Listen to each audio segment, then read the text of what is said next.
गरीब शोषितों वंचितों को उसका हक और अधिकार दिलाने के लिए हर स्तर पर संघर्ष और आंदोलन करेंगे। आज जो चिराग पासवान राजनीति में स्थापित हैं वो कहीं ना कहीं लालू जी के प्रेरणा का परिणाम है। आप किसको बड़ा नेता कहते हैं? जिसका कोई विचार, भाई जिसका कोई विचार नहीं हो, जिसका कोई सोच नहीं हो, कोई सोच नहीं है, कोई विचार नहीं है, कोई त्रुटि नहीं है, सिर्फ और सिर्फ भाषाई मर्यादा को तोड़ने वाले ऐसे लोग हैं। वहाँ पर किस तरह से फिरंगी को उम्मीदवार बनाया था ये लोगों ने देखा है। नमस्कार, आप देखना शुरू कर दी है दर्श न्यूज और मैं हूं कुमार मनीष। देखिए, बिहार में कुछ ही महीना बाद विधानसभा का चुनाव होना है। ऐसे में दोनों गठबंधन तैयारी में लग गई है। दो नेता प्रतिपक्ष बिहार की यात्रा पर है, तो वहीं बीजेपी के आज प्रदेश कार्यालय में मिलन समारोह रखा गया था, जिसमें पूर्व केंद्रीय मंत्री नागमणि ने अपनी पार्टी को विलय कर लिया है और पार्टी ज्वाइन करते ही उन्होंने राजद पर तंज कसते हुए कहा कि अब हम कहीं जाने वाले नहीं हैं, राजद को उखाड़ फेंकेंगे। हमारे साथ बातचीत करने के लिए राजद के प्रवक्ता अयाज अहमद जी है। अब तो नागमणि आप लोग के खिलाफ बागी हो गए हैं। भाई, फूका हुआ कारतूस क्या कर सकता है? और जो खुद स्थापित होने की लालसा में दल बदलता हो, वो व्यक्ति दूसरे को उखाड़ने की बात कैसे कर रहा है? खुद स्थापित हो ले, उसके बाद में उखाड़ने की बात करेंगे। और वो स्थापित हो पाएंगे? वो कहीं स्थिर रहे हैं? उनकी राजनीति का पहचान रहा है इधर उधर करना। और पार्टी उनका था कहाँ? पति और पत्नी थे, पार्टी कहाँ था? एक भी व्यक्ति बता दीजिए कि पार्टी का कार्यकर्ता या नेता हो। कुशवाहा के बड़े नेता कह रहे हैं, बोल रहे हैं कि उनका पार्टी का। भाई देखिए, नागमणि जी शहीद जगदेव बाबू के सुपुत्र हैं, ये बात सही है। और जगदेव बाबू का विरासत को वो संभाल नहीं पाए। जगदेव बाबू हमेशा संघर्ष, आंदोलन और कहीं ना कहीं समाज और समाज के निर्माण की दिशा में जो कार्य किए, उस विरासत को इन्होंने कहीं ना कहीं कमज़ोर किया। शहीद जगदेव बाबू के विचारों पर चलने वाले लोग, जो लालू प्रसाद जी जैसे लोग हैं, जो शहीद जगदेव बाबू की विरासत को मजबूती प्रदान करने के लिए हर समय आंदोलन संघर्ष करने का काम किए और पिछड़ा समाज को गोलबंद करने का काम किए।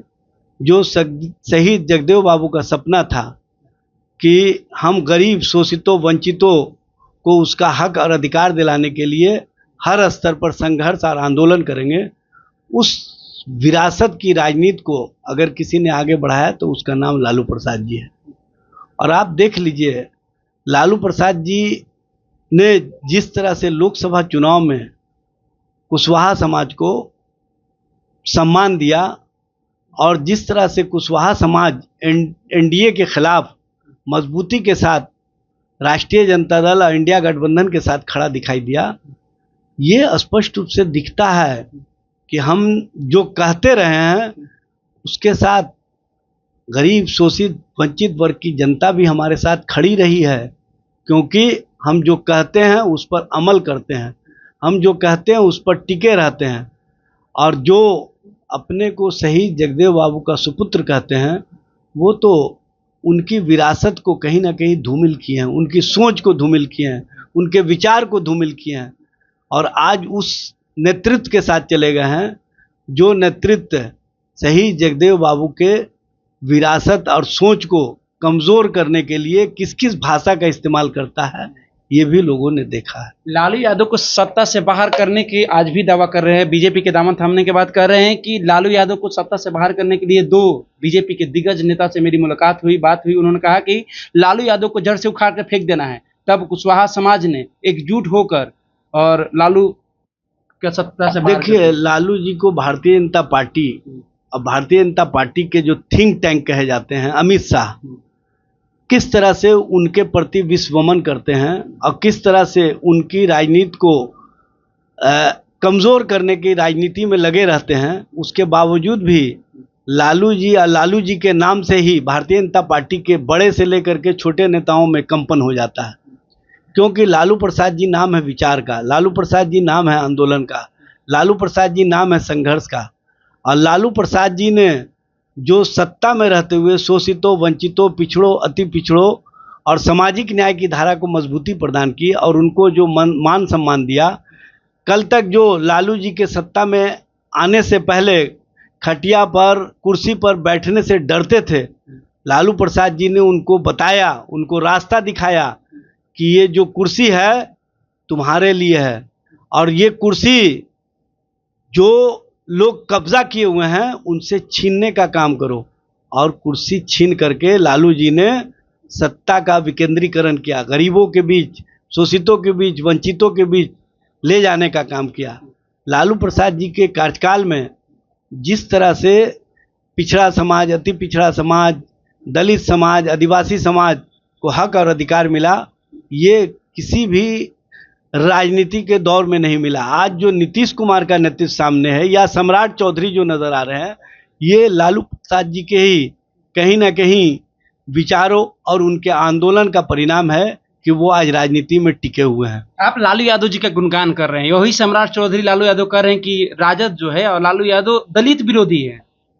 लालू जी अपने कार्यकाल में दलित समाज के बीच जाते थे, उनके बच्चों को नहलाते थे, उनके बच्चों को साफ सुथरा रहने की प्रेरणा देते थे और स्वयं अपने हाथों से नहला करके उनको कंघी लगा करके कहते थे पढ़ो या मरो, क्योंकि जब नहीं पढ़ोगे तो आगे नहीं बढ़ोगे। और लालू प्रसाद जी के प्रेरणा का ही प्रतिफल है कि आज जो जीतन राम मांझी का परिवार राजनीति में स्थापित है, आज जो चिराग पासवान राजनीति में स्थापित है, वो कहीं ना कहीं लालू जी के प्रेरणा का परिणाम है। लालू जी ने हमेशा जो गरीब है, जो शोषित है, जो वंचित है, उनको हक और अधिकार देने के प्रति न सिर्फ मानसिक रूप से उनको मजबूती प्रदान की, बल्कि उनको हर स्तर पर सहायता देने का काम किया। आज पटना के इर्द गिर्द जितने भी आप अपार्टमेंट दलित समाज का देखेंगे, वो लालू प्रसाद जी का बनाया हुआ है। लालू प्रसाद जी ने अपार्टमेंट इसलिए बनाया था कि जो सामंती सोच के लोग हैं उनके मनोबल को तोड़ा जाए और ऐसे लोगों के मनोबल को बढ़ाया जाए जिनको राजनीति की धारा से अलग रखने का हर स्तर पर साजिश किया गया।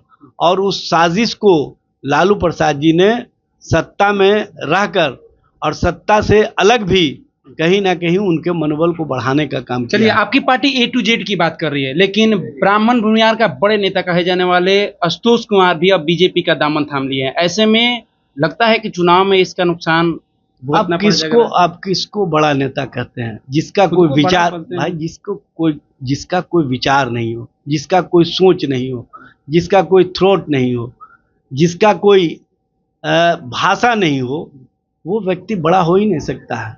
आदमी बड़ा तभी होता है जब वो विचारों से बड़ा होता है। आदमी बड़ा तभी होता है जो भाषा के माध्यम से अपनी पहचान दिखाने का काम करता है। और जिसकी भाषा से ही अब संस्कृति की भाषा निकलती हो, गाली गलौज की भाषा निकलती हो, वो बड़ा हो ही नहीं सकता है।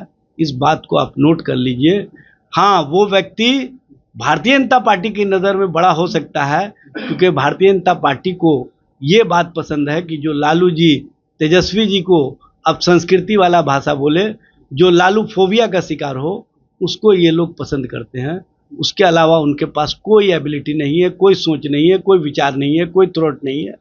सिर्फ और सिर्फ भाषाई मर्यादा को तोड़ने वाले ऐसे लोग हैं, और भाषाई मर्यादा तोड़ने वाले बिहार और बिहार की राजनीति में कभी भी बड़े हो ही नहीं सकते। जनसुराज में पूर्व IPS जनसुराज को छोड़ने के बाद बीजेपी का दामन थाम लिया आनंद मिश्रा, उन पर क्या कुछ? देखिए, भारतीय जनता पार्टी जो चेहरा होता है उसका इस्तेमाल करती है और उसके बाद उसको थ्रो आउट कर देती है। इनको चुनाव से पहले वादा किया था, लोकसभा चुनाव से पहले इनसे VRS लेने का काम किया और इनको प्रचार करके वहाँ पर किस तरह से फिरंगी को उम्मीदवार बनाया था, ये लोगों ने देखा है। अब फिर से इनको इस्तेमाल करने के लिए लाया है और इनको आप देखिएगा इस्तेमाल ही करेगा, टिकट नहीं देगा। तो चलिए, बिहार में कुछ ही दिनों बाद विधानसभा का चुनाव होना है। ऐसे में दोनों गठबंधन तैयारी तो जोरों शोर से कर रही है। दो नेता प्रतिपक्ष यात्रा पर है, बिहार की यात्रा पर है, जिस यात्रा का नाम है वोटर अधिकार यात्रा। काफी जनसलाब भी देखने को मिल रहा है। ऐसे में जब मतदान होंगे, जनता किस मुद्दे पर जाएंगी वोट करने, ये देखना होगा। फिलहाल इस खबर में इतना ही, छोड़ जाते हैं, दीजिए हमें इजाजत, धन्यवाद।